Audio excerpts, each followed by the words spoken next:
Hello বন্ধুরা, আজকে এসেছি আমি কলা বাগানে কলা দেখতে এবং আপনাদেরকে দেখাতে। তো চলেন দেখা যাক কলা বাগানে কয়টা গাছে কলা কাঁদি আছে এবং কতগুলো গাছে বাকি আছে কাঁদি পড়তে।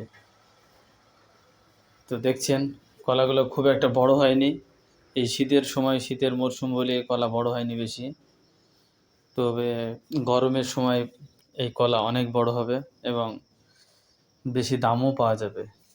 শীতের সময় কলা গাছ বাড়ছে না এবং পাতাও খুব কম আছে, এবং যদি গরমের সময় আসবে তখন এতে সেচ এবং সার দেওয়া হবে এবং গাছে ভরপুর পাতা হবে।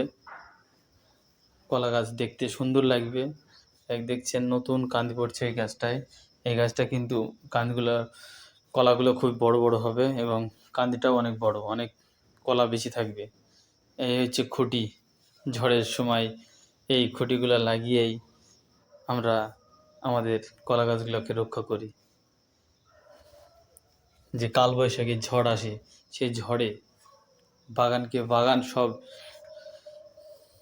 মাটির সঙ্গে একেবারে মিশে যায়, তখন চাষিরা খুবই ক্ষতিগ্রস্ত হয়। এই জন্যই মানুষের মাথার বুদ্ধি খুঁটি লাগিয়েছে এখন। তবুও ক্ষতি হয়, তবে 80% গাছগুলোকে রক্ষা করা যায় এই খুঁটির মাধ্যমে। এমনি নর্মাল অবস্থায় গাছে যদি কাঁদি না থাকে তবে ঝড়ে ভাঙে না, তবে যদি গাছে কাঁদি যখন পড়বে তখন আর ওই কাঁদির ওয়েট গাছে নিতে পারে না, ঝড়ের সঙ্গে সঙ্গে গাছ উপড়ে যায় কিংবা ভেঙে যায়। এই জন্য খুঁটি দিতেই হয়। কলা চাষ যারা করতে চান তারা অবশ্যই কলা চাষ করবেন, খুব লাভজনক একটা ফসল। এই কলা চাষ যদি কেউ করতে চান তাহলে প্রতি বিঘাতে আপনার 400 করে কলার চারা বসবে, এবং প্রথমবার কাঁদির জন্য তাতে সার এবং জলসেচের ব্যবস্থা এবং বীজ প্রচুর পরিমাণে লাগে। দ্বিতীয়বারে যখন কাঁদে হবে তখন কিন্তু আর সার আর প্রয়োজন হয় না তেমন।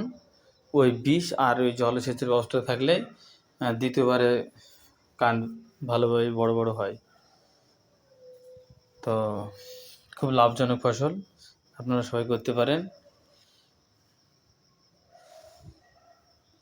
প্রতি 15 দিন অন্তর অন্তর অবশ্যই কলা বাগানে সেচ দিতে হবে,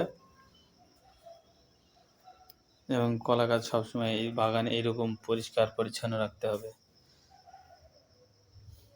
কারণ হচ্ছে যদি জঞ্জাল হয়ে থাকে তাহলে কলা বাগানে বিষাক্ত সাপের আনাগোনাও থাকে, কিন্তু আপনাদের সাবধান করে দিই।